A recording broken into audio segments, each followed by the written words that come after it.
આજે સન્ડે છે ને આજે વિચાર કર્યો છે નવો વ્લોગ બનાવવાનો, અને આજે વરસાદ પણ ખૂબ વરસી રહ્યો છે. તો ફટાફટથી ફ્રેશ થઈ અને નાસ્તો કરી અને પછી વ્લોગ સ્ટાર્ટ કરીએ. શું વાંચવાનો છે, શું છે, એના માટે કનેક્ટેડ રહો.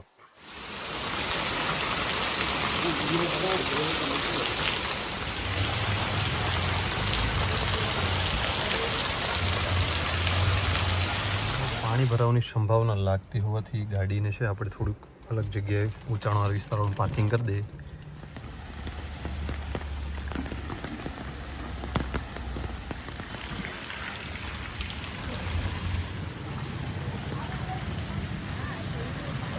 તો આજનું રીડિંગ સેશન આપણે ચાલુ કરીએ એ પહેલાં આપ સૌને આજે ગુરુ પૂર્ણિમા છે, તો ગુરુ પૂર્ણિમાની ખૂબ ખૂબ શુભકામનાઓ. મારા જીવનમાં પણ જે ગુરુ રહ્યા છે, જેણે કંઈક ને કંઈક મને શીખવ્યું છે, ક્યાંક પણ ડાયરેક્ટ ઇનડાયરેક્ટ રીતે પણ મને કામ લાગ્યા છે, એને સૌનો હું આભાર માનું છું અને સૌને હું ગુરુ પૂર્ણિમાનું વિશ કરું છું. બરાબર છે. થેન્ક યુ સો મચ કે મારી લાઈફમાં આવી અને મને જે પણ વસ્તુ શીખવી છે આજ સુધી, એ દરેકનો હું આભાર માનું છું. બરાબર છે. તો આજે સરસ મુદ્દા પર હવે આપણે ચાલુ કરીએ આજના રીડિંગ. આજના રીડિંગમાં શું કરવાનું છે? તો આજના રીડિંગમાં કરવાનું છે એ છે ભારતીય બંધારણ અને રાજ્ય વ્યવસ્થા. આનો મારે લાઈવ લેક્ચર છે આજે. અમુકનો તો એ લેક્ચર અટેન્ડ કરીશ, પછી એના આન્સર રાઇટિંગ થોડાક પ્રીવિયસ યર અમુકમાંથી કેવા પ્રશ્નો પૂછાઈ ગયા છે જોશું, અને પછી થોડાક ડેમો ક્વેશ્ચન સોલ્વ કરું છું. તો આજનો દિવસ આ કરીશ, અથવા થોડોક ટાઈમ મળશે તો છેલ્લે લાસ્ટમાં ઇથિક્સ થોડું ઘણું કરીશ. બરાબર. તો એ પણ આખો દિવસ હું રીડિંગ તમને બતાવીશ શું શું વસ્તુ કરી શકાય છે. બરાબર છે. તો ચલો ચાલુ કરીએ આજનો બ્લોગ.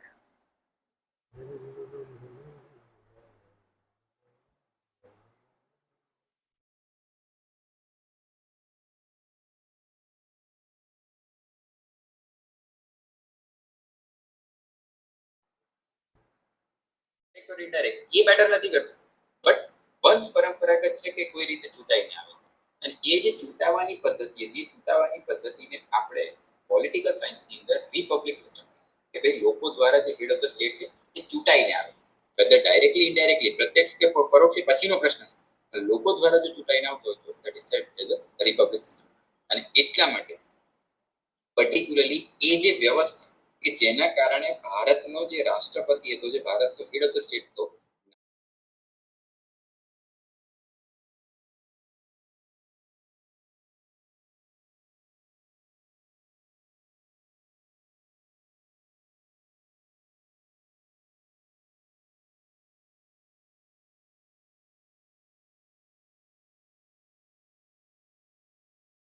તમારે એસસી એસટી ને પ્રમોટ કરવો પડશે, તમારે ઓબીસી ને પ્રમોટ કરવું. તો તમે સમજો જે વસ્તુ પ્રીએમ્બલમાં લખી છે, ક્યાંક ને ક્યાંક એ જ વસ્તુના આધારે, એ જ વસ્તુને પામવા માટે, એ જ વસ્તુને પૂર્ણ કરવા માટે વોટ વી આર ડુઈંગ, કે આપણે અલગ અલગ કાયદા કરતા છે.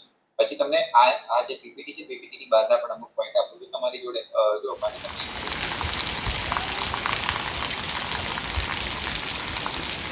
તો અત્યારે અહીંયા વરસાદે કાળો કહેર વરસાવ્યો છે અને ખૂબ સવારનો વરસાદ ચાલુ છે. હજી પણ નથી, બહુ બધી જગ્યાએ પાણી ભરાઈ ગયા છે.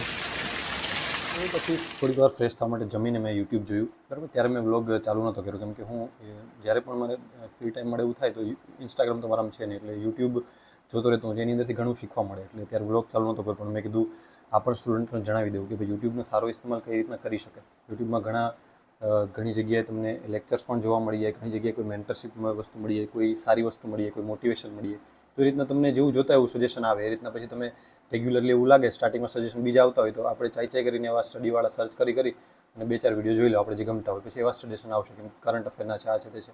તો થોડી વાર ક્યારેક હું આવું ફ્રેશ થવા માટે આવું બધું જોતો રહેતો હોય કે ભાઈ ચેટ જીપીટી આન્સર રાઇટિંગ કઈ રીતના કરી શકાય.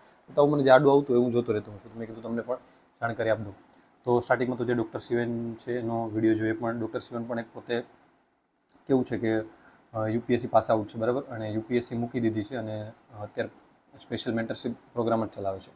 જેમ કે એ યુપીએસસી ક્લિયર નહોતા થયા એની પહેલાંથી પણ એ મેન્ટરશીપ એના ચાલુ જ હતા. એ ગાઈડ કરતા યુટ્યુબમાં, જેમ હું એક્ઝામ ક્રેક કર્યા પહેલાં પણ જેમ કઈ રીતના કોઈ વિડીયોઝ બનાવતો, બધું ગાઈડન્સ આપતો, તો એ પણ આવી રીતના એનું ત્યારથી ફોલો કરતો, કેમ કે મને ટ્રસ્ટ હતો કે ભાઈ આ વ્યક્તિએ ભલે યુપીએસસી પાસ નથી કરી એ ટાઈમે, પણ એનું મને ગાઈડન્સ સારું લાગતું, તો એને ફોલો કરતો. બરાબર. તો એ રીતના મને ઘણું એમાંથી ઉપયોગી જાણવા મળે.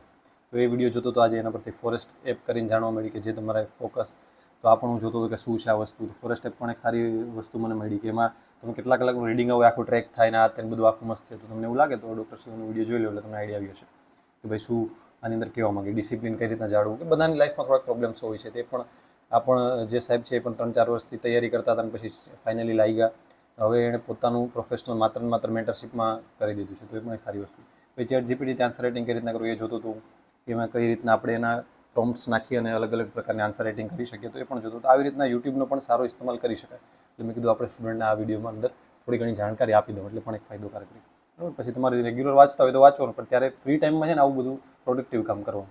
યુટ્યુબ છે તો એનો સારો ઉપયોગ કરવાનો, તમે કોઈ બીજી એપ્લિકેશન ટેલિગ્રામ છે તો એનો સારો ઉપયોગ કરવાનો, તો એ રીતના કરી શકો.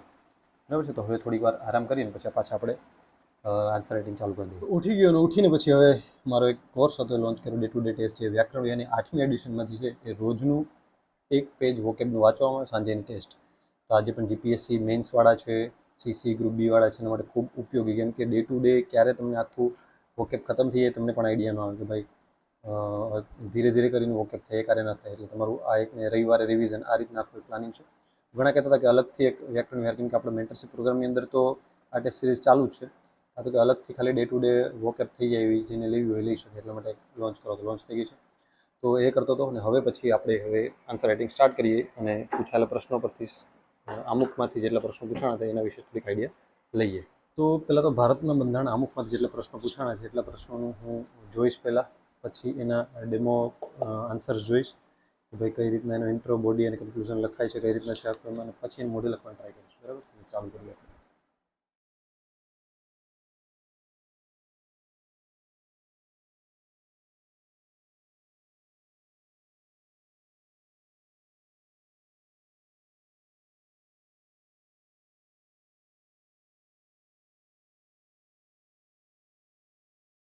ફાઇનલી વરસાદ રહી ગયો છે, હવે આપણે નીચે ચા પી અને ફ્રેશ થઈ જઈએ.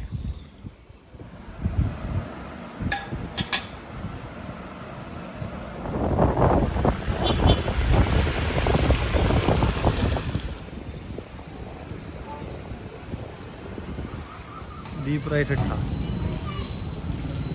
ત્યારે હું અને દીપરાય ઠઠ્ઠા છે એ નીકળ્યા છે પાણીનું નિરીક્ષણ કરવા માટે. વેરાવળમાં કઈ જગ્યાએ કેટલું પાણી ભરાણું છે. તો આ રેવન ક્વાર્ટર્સ,